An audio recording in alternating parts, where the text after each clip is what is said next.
Ja comencem. A veure, Jesús Peris Llorca, de la Universitat de València i de l'Associació d'Estudis Fallers. I en aquest cas comissari també de l'exposició? En aquest cas, comissari de l'exposició, perquè l'exposició ha estat comissariada per l'Associació d'Estudis Fallers, per un equip de treball de l'Associació d'Estudis Fallers, i jo parlo en el seu nom. A veure, Jesús, per què destaqueu del 32 al 36 que va passar en aquest període que mereix un capítol especial? La república va ser... Mal, espera, torna a començar. La república va ser la culminació i també un moment de gran modernització social en tots els àmbits, i també va ser així en la Festa de les Falles.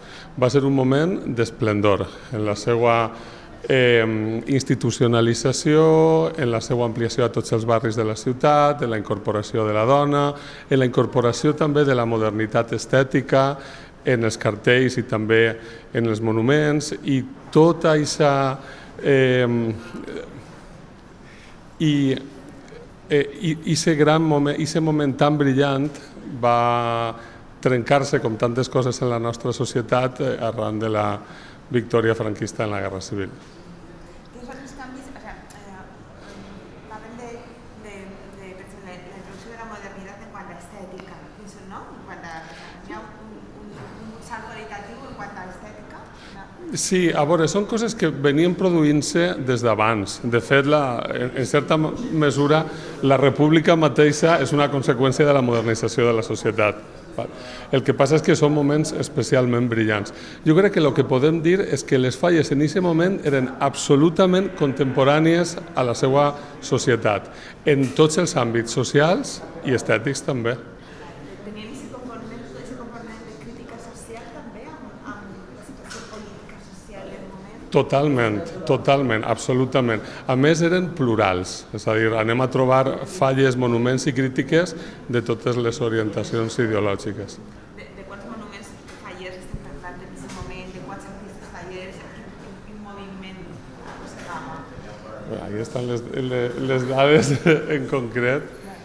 I aquesta dada la sabia, però si te la dic malament, vull dir, eren més de 100 ja en el 36, però vaig a... No, això ja ho comento de tota manera. Després la diferència, sí que vull marcar la diferència entre aquesta eclosió que es va produir durant aquests 4 anys i després el període que s'inicia amb la dictadura franquista, amb la guerra. Sí, crisi, refundació. O sigui, en certa mesura, les falles de la república són la culminació de tota l'evolució anterior de la festa, que és una cosa que venia des del començament del segle XX i molt especialment des dels anys 20. Aleshores, el que passa en la guerra és un trencament absolut, un tornar a començar des d'unes bases que estan imposades des de dalt. Mira, això se veu molt clarament en l'organització de la festa. La institució republicana és el Comitè Central Faller, que és exactament això, un comitè central, un òrgan de coordinació de les diferents comissions. El Comitè Central va ser dissolt, ignorat per les autoritats franquistes, que el que van a fundar és la Junta Central Fallera en el mateix 1939, en el seu model absolutament piramidal i dependent del poder municipal.